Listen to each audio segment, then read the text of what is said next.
Terus kalimat berikut, la ya'zum adz-dzanbu 'indaka 'azmatan tasudduka an husnil dhanni billah. Nah, ini beliau lagi ngasih harapannya. La ya'zumu dzamb, tidaklah dosa itu jadi besar. 'azmatan, benar-benar besar, tasudduka an husnil dhanni billah. Jika engkau menghadapkannya dengan husnuzan kepada Allah Subhanahu wa ta'ala. Fa inna man 'arafa rabbahu istasghara fi janbi karamihi dzanbah. Orang-orang yang kenal Allah, maka di sisi Allah dosanya jadi kecil. Ini ilustrasinya gini. Kalau kita punya cucu, punya anak, punya saudara, punya teman, nyenggol di jalan atau jatuhin gelas di rumah, dia tamu kita, tamu teman lama atau anak sendiri, jatuh gelas, digampar nggak? Minta ganti nggak? Anak sendiri atau teman dekat, tamu. Tapi kalau bapak lagi masuk ke resto, ibu lagi masuk ke resto, mecahin gelas, ganti nggak? Karena nggak kenal transaksinya. Saya beli, ya saya bayar, saya jual, gitu. Nggak kenal. Coba kalau kenal, digratisin nggak? Gratisin. Beberapa kali kita makan di mana digratisin. Pos mau bayar, udah ada yang bayarin pak. Ternyata sohibnya, ya. Ternyata sohibnya di samping kita nggak kenal, tapi dia kenal sama teman-teman saya, nggak jadi bayar, enak, tapi jadi nggak enakan. Mau datang lagi, wah nggak bayar nih. Jika kita kenal seseorang, dia berbuat salah, kita maafkan. Jika kita hubungannya, kita penjual, dia pembeli, kita gratiskan. Kalau antum kenal Allah, sorga Allah nggak berjual, Allah kasih. Tapi orang yang tidak kenal Allah, dia memikirkan, dia membayangkan bahwa dia sedang beli surga.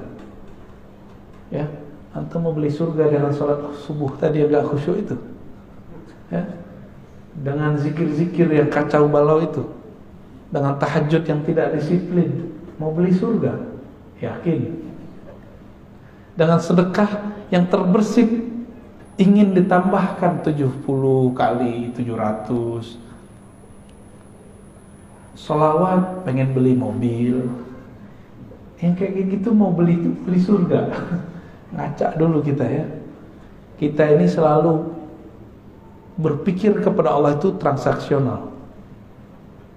Betul, Allah itu kadang-kadang berbicara kepada hamba dengan cara transaksi.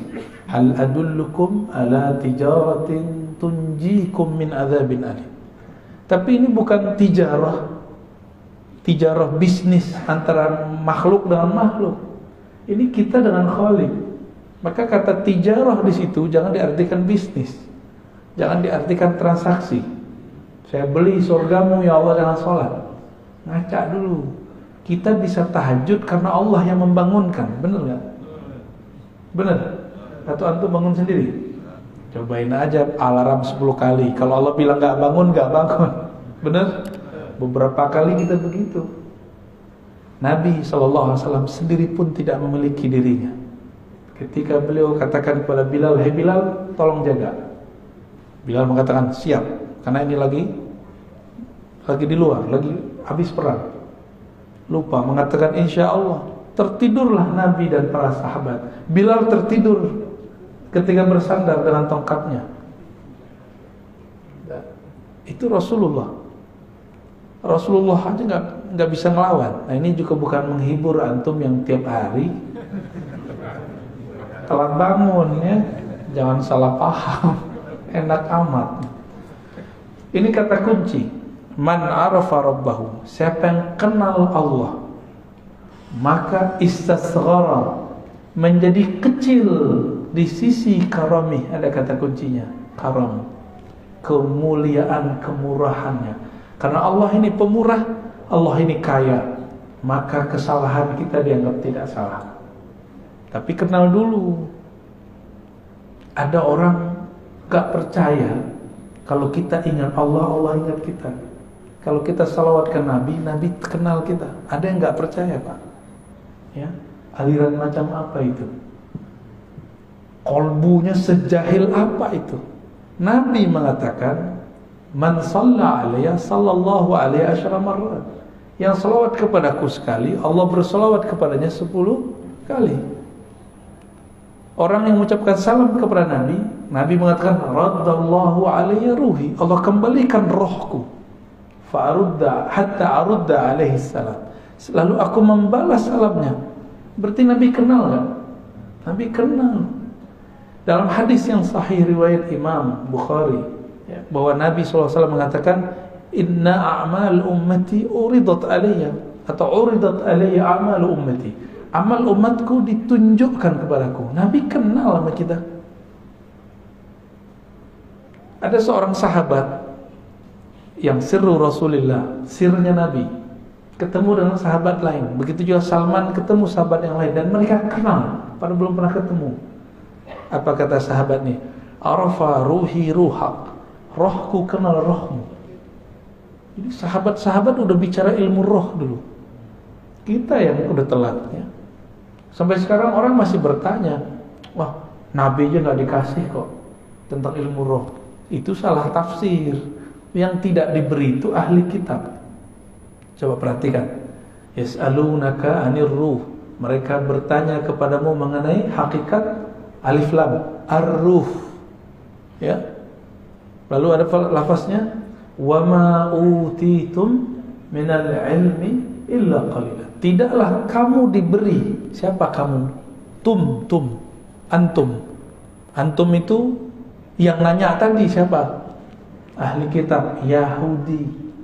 Tidaklah kamu wahai Yahudi diberikan ilmu ini kecuali sedikit. Maka sampai hari ini Yahudi pasti mencari orang yang bisa mengurai ilmu ruh. Jika ketemu bukan bagian dari mereka, bunuh, musuhi, serang. Begitu. Diserangnya bagaimana? Oh, sekarang cara mereka menyerang pakai orang dalam. Ustadz lawan ustadz, kiai lawan kiai. Bukan wali lawan wali, Pak. Wali setan lawan wali Allah ya. Ya. Kalau wali Allah nggak mungkin perang dengan sesama wali Allah. Sayyidina Umar dilaporkan oleh orang bahwa ada sahabat Rasulullah Ahlul Badar mabuk-mabuk. Udah dijilid itu dipukul. Terus orang ini mengatakan, yang lapor, wahai Umar, ya Amirul Mukminin, laknat saja dia. Kata Umar, ente boleh hukum dia secara fisik, tapi tidak boleh melaknatnya. Fa innahu yuhibbullaha wa rasulah. Dia sangat cinta kepada Allah dan Rasulnya.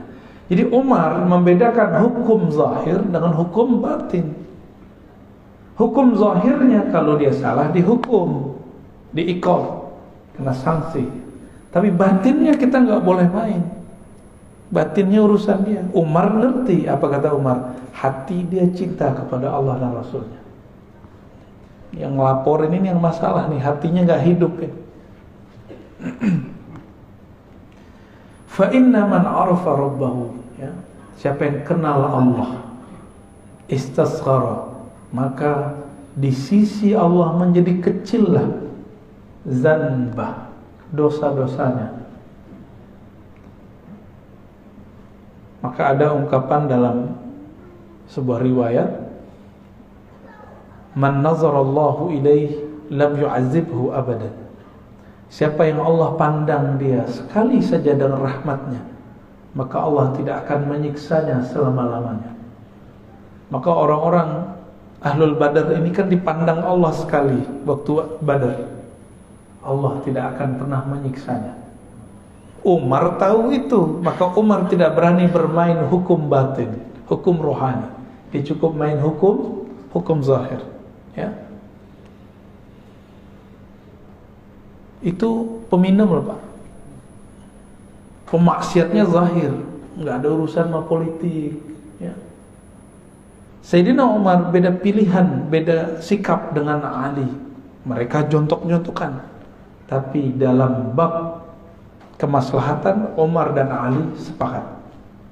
Suatu kali Umar Ibn Khattab radhiyallahu taala anhu ingin keluar kota, memimpin pasukan langsung. Datang Ali pakai kuda. Apa kata Ali? Ya Amirul Mu'minin, jika engkau mati di tengah jalan, lalu siapa yang ngurus Madinah? Ini tanda Sayyidina Ali tidak nafsu jadi khalifah, tidak seperti yang diklaim banyak orang. Ini hadis sahih. Apa kata beliau? Jika kamu nanti perang dan engkau mati di tengah jalan, engkau mati di medan juang, lalu yang ngurus kami siapa? Kami masih butuh engkau, wahai Umar. Kira-kira begitu.